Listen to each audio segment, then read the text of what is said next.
You got 10 minutes. So, thank you, Cory, for making it from Newark. I heard you had a little traffic. I hit a little traffic. But you were tweeting the entire way? I did. I think the last tweet said is, I wish there was a city submarine. I could avoid the tunnel altogether. So Joe Trippi and I were just talking before you got here, and he cited you as one of the few politicians who gets it, who understands that this tool is something that we can use to engage the public.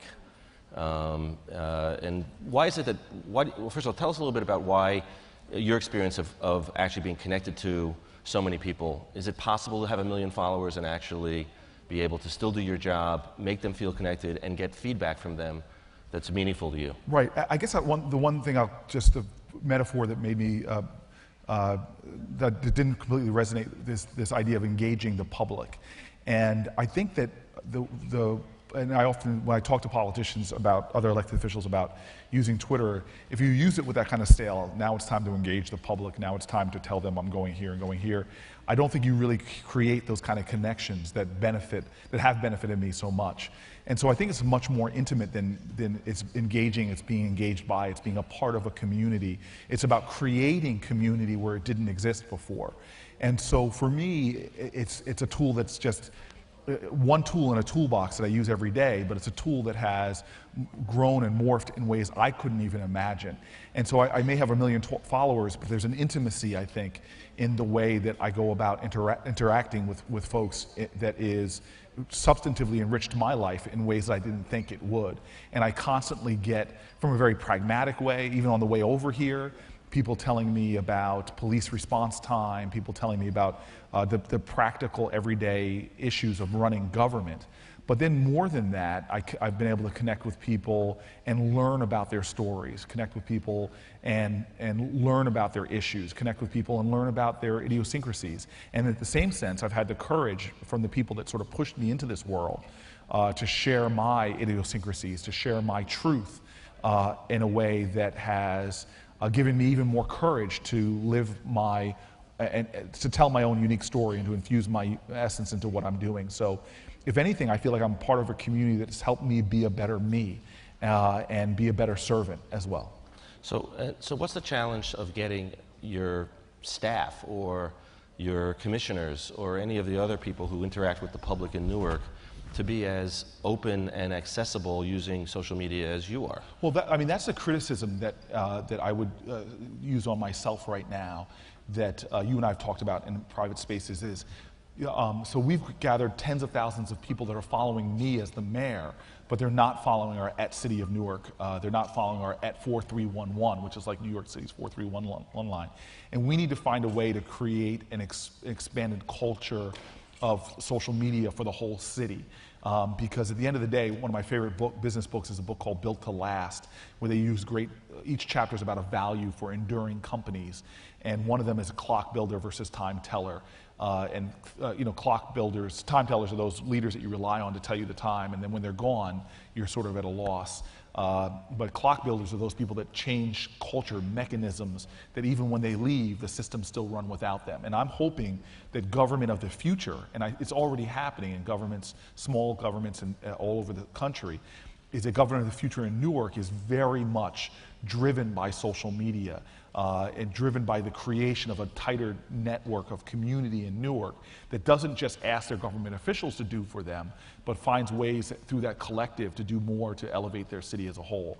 It's something that you have inspired me about, very frankly, and I'm hoping that in the 3 years I have left on this term, that we can dramatically move our government as a whole to get there, where it's not reliant upon me, frankly, on my Twitter account, just dealing with the flow, but really we've created that community as a whole. So you must have been watching what's going on in East Africa, the way in which social media is being used in the protests in East Africa. Do you see? Well, I'll use the same quote that I asked Joe Trippi about, which is that there's when the Egyptians shut off the Vodafone and the internet in Egypt. There was a quote that said that you can shut off the public internet, but you can't shut off the internet public. and that young people who are connected to each other understand networks, understand the way in which they can build communities using these tools very inexpensively, are creating a new social order, potentially a new governance. And whether or not you can see some of that in the young people that you deal with every day. Is there a generational shift? As you're watching this happening on a global basis, you must be thinking about how it might relate to what you're dealing with every day and the challenges in Newark. Yeah, there's a continuum of activism that I love, from Stokely Carmichael, who said, we are the leaders we've been looking for, all the way. I was at the Time 100 dinner, and there was this amazing activist from Egypt who said the power of the people will always be stronger than the people that are in power. And to me, what social media, if you compare my parents' generation, which was the 60s activism, to today's generation, social media has created a greater way for us to create those networks. If you look at the Birmingham revolution, there's a Pulitzer Prize-winning author that calls it the Children's Miracle, where in early May of 1963, where young activists, James Bevel, Dorothy Cotton, had organized kids from 8 to 18, did this amazing protest that used old media, TV and news reports. The next days, the pictures of kids being mauled by dogs, of fire hoses and the like had now gone out over the globe, and suddenly you saw thousands of people descending on Birmingham to protest. That was a way of individual leaders, a child of 12 years old, through their activism, stimulating millions of people's consciousness, pricking their consciousness, and activating hundreds, if not thousands of people to descend on Birmingham. And so what we're seeing now is a modern manifestation of these great movements from the 1960s or even before, if you look at Gandhi. But we have tools that supercharge that in a powerful way. And so to me, it's making individuals who are passionately concerned about issues, it's giving them the tools to create change at a far more rapid pace. And so this inspires me so much that power is becoming more diffuse, that we as individuals need to start recognizing that we are stronger than we think we are, wiser than we know, and that we have far more power than we appreciate. And I think it sets a challenge. The bar is being lifted by, it's no longer generationally, it's being lifted monthly by people and what the capabilities are that we have in organizing people around causes that can advance humanity, whether they're causes in my city, and I hate to be so pragmatic, it's sort of the unglamorous stuff of city government, but you know what, causes like getting a new park in a neighborhood, causes about, like today I was with a city service activity we were doing in a local school, causes like painting murals on the side of schools, to larger causes of justice and freedom in humanity. So this it gives me inspiration, but I really don't think we can't even fathom, I think, what the potential is, and it's being rewritten every day by incredible activists whose moral imagination is their greatest tool. So in a talk I gave a few minutes before you came, I talked about the fact that we have a duopoly of telcos and cable companies, that we have a new digital divide, that the cost of $60, $70 a month for a working class family to get online is really too much for them to participate in the 21st century economy.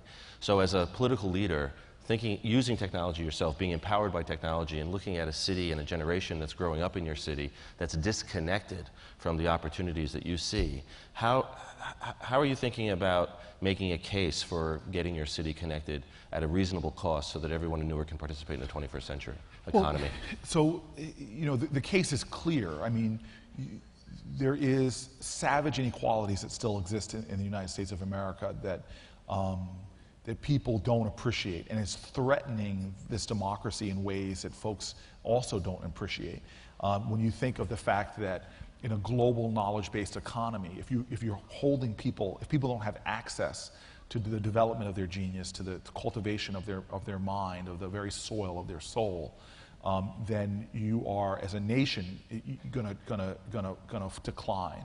Colin Powell once said to me, I asked him what the greatest threat to our democracy in the next 50 years. And it was actually after he gave a talk about nuclear proliferation, terrorism, the war in Iraq. And he didn't even miss a beat. He said it's our inability to educate all of our children, and at equal and high levels. So, keeping people away from access to infinite information connectivity, inspiration, to me, it will have tragic consequences on our democracy. And this is something that I know factually I see every single day. You know, a child will expand to meet the limits of their vision for themselves. And if a child has a very limited vision of themselves, they will be truncated in their growth.